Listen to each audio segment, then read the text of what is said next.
New Saint Stephen school आवड़खेड़ा में 8वां वार्षिकोत्सव धूमधाम से मनाया। एतमादपुर तहसील के गांव आवड़खेड़ा स्थित New Saint Stephen School Unity 3rd में 8वां वार्षिकोत्सव धूमधाम से मनाया गया। वार्षिकोत्सव में मां सरस्वती के सामने दीप प्रज्वलित कर जिले की प्रथम नागरिक महापौर हेमलता दिवाकर ने कार्यक्रम का शुभारंभ किया। बच्चों द्वारा कार्यक्रम की शुरुआत गणेश वंदना, देश के प्रत्येक प्रदेश की मनमोहक झांकियां, नृत्य आदि का पंजाब, हरियाणा, राजस्थान, गुजरात, मध्य प्रदेश, उत्तर प्रदेश व अन्य प्रदेश के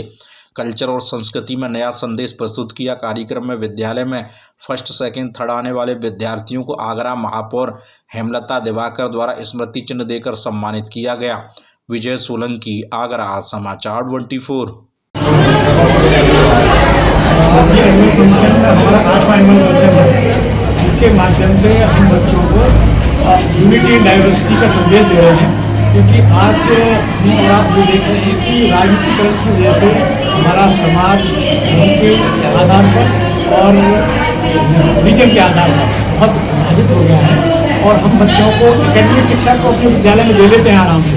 लेकिन जो हमें किस तरीके से यूनाइट रहना है, हमारे देश प्रदेश का कैसा कल्चर है, वो सारा कल्चर हम शो कर रहे हैं। इसके माध्यम से बच्चे भी आगे सीखें कि हमारे अलग अलग प्रदेशों में क्या होता है और एक दूसरे से कैसे हम लोग यूनाइट रह सकते हैं। क्योंकि किताब से पढ़ने का और उससे सीखने में जो जितना है, लेकिन हम अगर उसको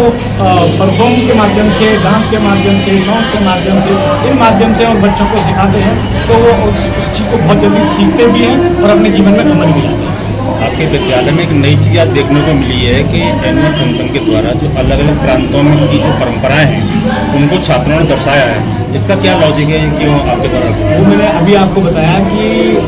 जो बहुत सारे जो मैंने आपको पहले बताया राजनीतिकरण की वजह से जो हम लोग अलग अलग पढ़ते जा रहे हैं, हमारे अलग अलग प्रांत, अलग अलग राज्य, तो उसी चीज़ को दर्शाया गया है कि हम लोगों को अलग हर राज्य की क्या विशेषता है और हम कैसे उस चीज़ को अपना सकते हैं और हम कैसे यूनाइट रह सकते हैं। कार्यक्रम में छात्रों द्वारा कितनी प्रस्तुतियाँ दी जा रही हैं, किस किस प्रस्तुति आपने रखी है? जो छात्रों द्वारा प्रस्तुति दी जा रही है वो 25 प्रस्तुतियाँ हैं, जिसमें कि बच्चे आजकल के जो बच्चे हैं, क्योंकि इनकी ऐसी एज है जहाँ पे जाके भटकाव आ जाता है, अलग अलग हार्मोन्स जो डेवलप होते हैं, तो उस चीज़ को हमने दर्शाया भी गया कि किस तरीके से वो नशे की आदतों में बच्चे पड़ जाते हैं, प्रॉपर गाइडेंस न मिलने की वजह से, और भी बहुत भटकाव हो जाते हैं। तो उन भटकावों से कैसे तो वो भटकाव होते हैं और उन भटकावों से हम कैसे बच सकते हैं सुगम तरीके से, वो सारी चीज़ें हम पढ़ाई के माध्यम से या जो टेक्स्ट के माध्यम से सिखाई नहीं जाती, जो करिकुलम में नहीं है, तो इस नाटक के माध्यम से, डांस के माध्यम से और अलग अलग वाइड्स के माध्यम से हम लोग बच्चों को सिखा रहे हैं और उनको समझा रहे हैं कि आगे अपने बच्चों को किस तरीके से new Saint Stephen unit 3rd का आज एनुअल डे है और 8th एनुअल डे है, और जिसमें मैंने देखा कि बच्चों के अंदर जो कॉन्फिडेंस है वो देखने लायक है। और अभी हमने बच्चों के परफॉर्मेंस यहाँ पर देखे तो वो मैं कहूँगी कि पूरे भारत की राज्यों की संस्कृति का बच्चों ने आज यहाँ पर परफॉर्मेंस दिया। और मैं इस मौके पर यही कहूँगी कि अभी सेंट स्टीफन में जिस प्रकार की पढ़ाई हो रही है, आप लोग भी जानते हो कि शहर में कुकुरमुत्तों की तरह विद्यालय खोल दिए जाते हैं और कई विद्यालय तो ऐसे हैं जो स्कॉलरशिप पर चलाए जा रहे हैं। ऐसे विद्यालयों को सरकार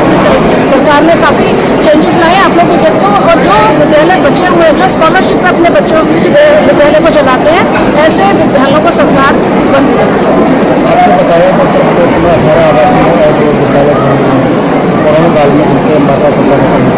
आप लोग भी जानते हो कि 18 कमिश्नरी में उत्तर प्रदेश में अटल आवासीय विद्यालय बनाएंगे, ऐसे विद्यालय जिसमें निर्माण श्रमिकों की जिनमें मौत हो गई और उनके बच्चे बेघर हो गए थे। तो ऐसे स्थिति में सरकार ने हमारी सोचा, ये बहुत ही शानदार कदम हमारी सरकार का है। और अब उस विद्यालय में मैं 2 बार जा चुकी हूँ, मैंने भी देखा है कि बच्चे हिंदी मीडियम और इंग्लिश मीडियम दोनों पैटर्नों पर पढ़ाई कर रहे हैं। मैं बच्चों के उज्ज्वल भविष्य की कामना